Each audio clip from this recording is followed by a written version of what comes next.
Great Expectations by Charles Dickens, Chapter 37. Deeming Sunday the best day for taking Mr. Wemmick's Walworth sentiments, I devoted the next ensuing Sunday afternoon to a pilgrimage to the castle. On arriving before the battlements, I found the Union Jack flying and the drawbridge up, but undeterred by this show of defiance and resistance, I rang at the gate, and was admitted in a most specific manner by the Aged. "My son, sir," said the old man, after securing the drawbridge, "rather had it in his mind that you might happen to drop in. He left word that he would soon be home from his afternoon's walk. He is very regular in his walks, is my son. Very regular in everything, is my son." I nodded at the old gentleman as Wemmick himself might have nodded, and we went in and sat down by the fireside. "You made acquaintance with my son, sir," said the old man in his chirping way, while he warmed his hands at the blaze. "At his office, I expect." I nodded. "Ha! I have heard that my son is a wonderful hand at his business, sir?" I nodded hard. "Yes, so they tell me. His business is the law?" I nodded harder. "Which makes it more surprising in my son," said the old man, "for he was not brought up to the law, but to the wine coopering."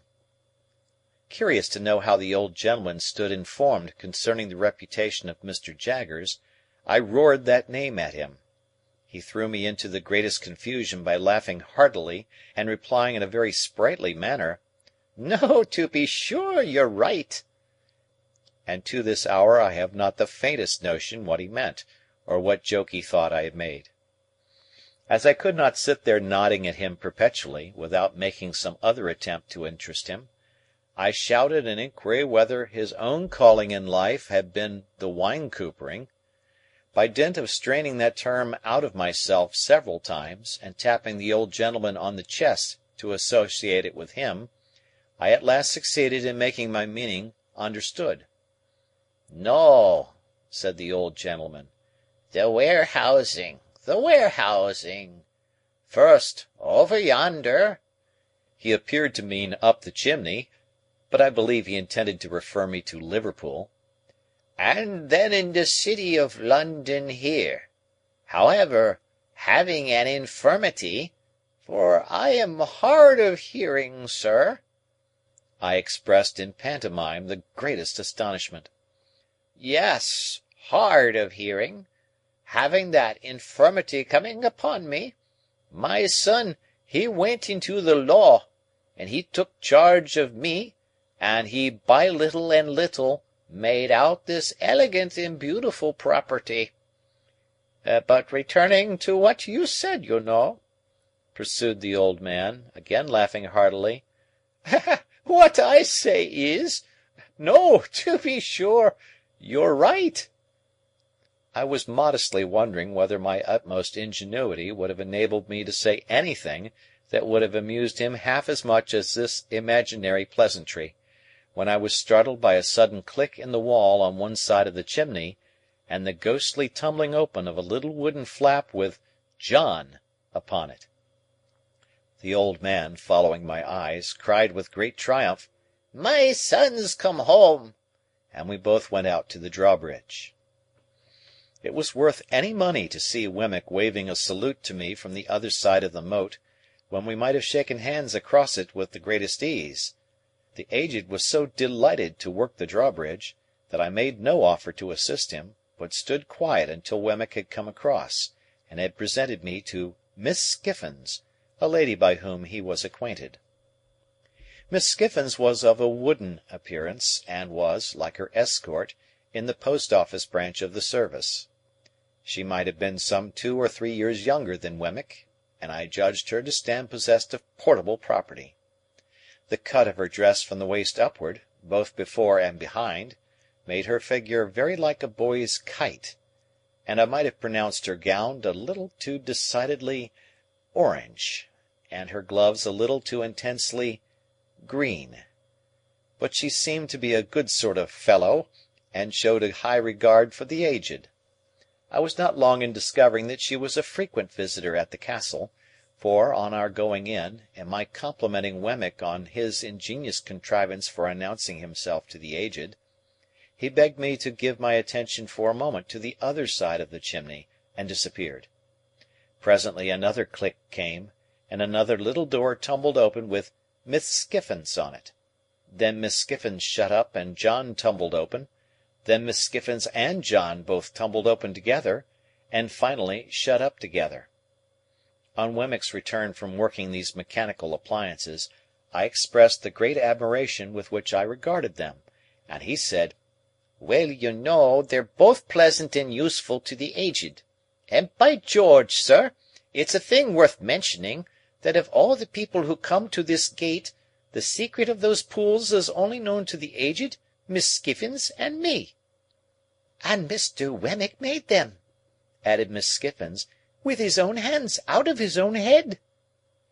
While Miss Skiffins was taking off her bonnet (she retained her green gloves during the evening as an outward and visible sign that there was company), Wemmick invited me to take a walk with him round the property, and see how the island looked in winter time. Thinking that he did this to give me an opportunity of taking his Walworth sentiments, I seized the opportunity as soon as we were out of the castle.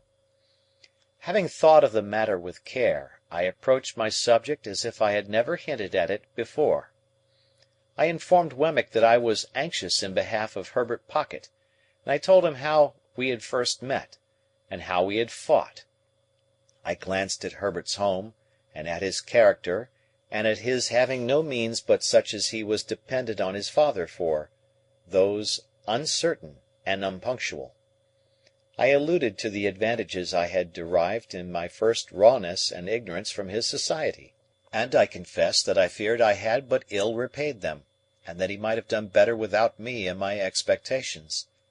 Keeping Miss Havisham in the background at a great distance, I still hinted at the possibility of my having competed with him in his prospects, and at the certainty of his possessing a generous soul, and being far above any mean distrusts, retaliations, or designs.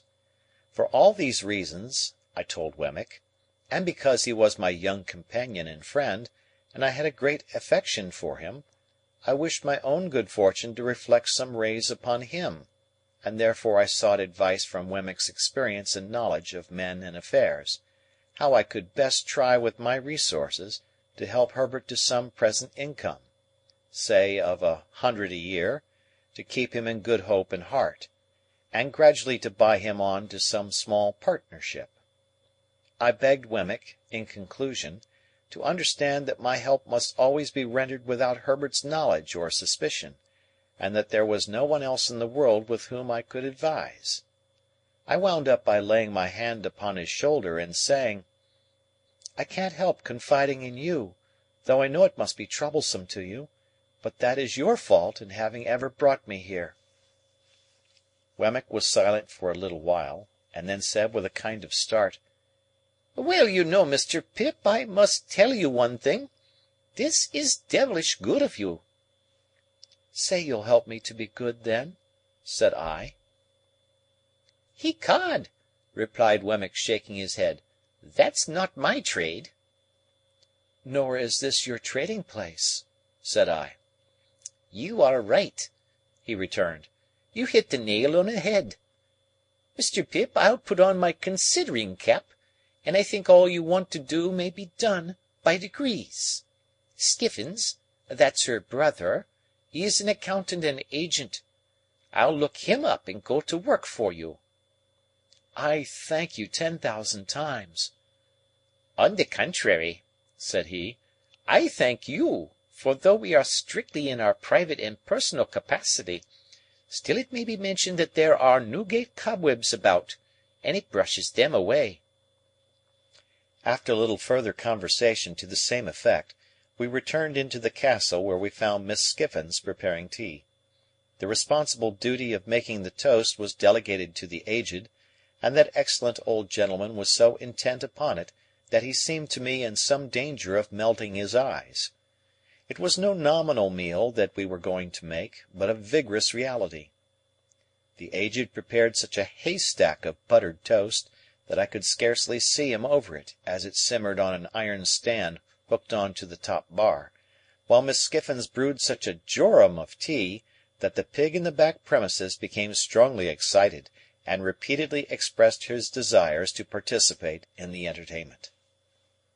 The flag had been struck and the gun had been fired at the right moment of time, and I felt as snugly cut off from the rest of Walworth as if the moat were 30 feet wide by as many deep. Nothing disturbed the tranquillity of the castle but the occasional tumbling open of John and Miss Skiffins, which little doors were a prey to some spasmodic infirmity that made me sympathetically uncomfortable until I got used to it. I inferred from the methodical nature of Miss Skiffins's arrangements that she made tea there every Sunday night, and I rather suspected that a classic brooch she wore, representing the profile of an undesirable female with a very straight nose and a very new moon, was a piece of portable property that had been given her by Wemmick. We ate the whole of the toast, and drank tea in proportion, and it was delightful to see how warm and greasy we all got after it. The Aged especially might have passed for some clean old chief of a savage tribe just oiled. After a short pause of repose, Miss Skiffins, in the absence of the little servant who, it seemed, retired to the bosom of her family on Sunday afternoons, washed up the tea things, in a trifling ladylike amateur manner that compromised none of us. Then she put on her gloves again, and we drew round the fire, and Wemmick said, "Now, Aged Parrot, tip us the paper." Wemmick explained to me while the Aged got his spectacles out, that this was according to custom, and that it gave the old gentleman infinite satisfaction to read the news aloud. "I won't offer an apology," said Wemmick, "for he isn't capable of many pleasures. Are you, Aged P.?" "All right, John, all right," returned the old man, seeing himself spoken to. "Only tip him a nod every now and then when he looks off his paper," said Wemmick, "and he'll be as happy as a king. We are all attention, Aged One." "All right, John, all right," returned the cheerful old man, so busy and so pleased that it really was quite charming. The Aged's reading reminded me of the classes at Mr. Wopsle's great aunt's, with a pleasanter peculiarity that it seemed to come through a keyhole. As he wanted the candles close to him, and as he was always on the verge of putting either his head or the newspaper into them, he required as much watching as a powder-mill. But Wemmick was equally untiring and gentle in his vigilance, and the Aged read on, quite unconscious of his many rescues. Whenever he looked at us, we all expressed the greatest interest and amazement, and nodded until he resumed again. As Wemmick and Miss Skiffins sat side by side, and as I sat in a shadowy corner, I observed a slow and gradual elongation of Mr. Wemmick's mouth, powerfully suggestive of his slowly and gradually stealing his arm round Miss Skiffins's waist. In course of time I saw his hand appear on the other side of Miss Skiffins, but at that moment Miss Skiffins neatly stopped him with the green glove, unwound his arm again as if it were an article of dress, and with the greatest deliberation laid it on the table before her. Miss Skiffins's composure while she did this was one of the most remarkable sights I have ever seen, and if I could have thought the act consistent with abstraction of mind, I should have deemed that Miss Skiffins performed it mechanically. By and by I noticed Wemmick's arm beginning to disappear again, and gradually fading out of view. Shortly afterwards his mouth began to widen again. After an interval of suspense on my part that was quite enthralling and almost painful, I saw his hand appear on the other side of Miss Skiffins. Instantly Miss Skiffins stopped it with the neatness of a placid boxer, took off that girdle or cestus as before, and laid it on the table. Taking the table to represent the path of virtue, I am justified in stating that during the whole time of the Aged's reading, Wemmick's arm was straying from the path of virtue and being recalled to it by Miss Skiffins. At last the Aged read himself into a light slumber. This was the time for Wemmick to produce a little kettle, a tray of glasses, and a black bottle with a porcelain-topped cork, representing some clerical dignitary of a rubicund and social aspect. With the aid of these appliances we all had something warm to drink, including the Aged, who was soon awake again. Miss Skiffins mixed, and I observed that she and Wemmick drank out of one glass. Of course I knew better than to offer to see Miss Skiffins home, and, under the circumstances, I thought I had best go first, which I did, taking a cordial leave of the Aged, and having passed a pleasant evening. Before a week was out, I received a note from Wemmick, dated Walworth, stating that he hoped he had made some advance in that matter appertaining to our private and personal capacities, and that he would be glad if I could come and see him again upon it. So I went out to Walworth again, and yet again, and yet again, and I saw him by appointment in the city several times, but never held any communication with him on the subject in or near Little Britain. The upshot was, that we found a worthy young merchant or shipping broker, not long established in business, who wanted intelligent help, and who wanted capital, and who in due course of time and receipt would want a partner. Between him and me, secret articles were signed of which Herbert was the subject, and I paid him half of my £500 down, and engaged for sundry other payments. Some, to fall due at certain dates out of my income, some, contingent on my coming into my property. Miss Skiffins's brother conducted the negotiation. Wemmick pervaded it throughout, but never appeared in it. The whole business was so cleverly managed that Herbert had not the least suspicion of my hand being in it.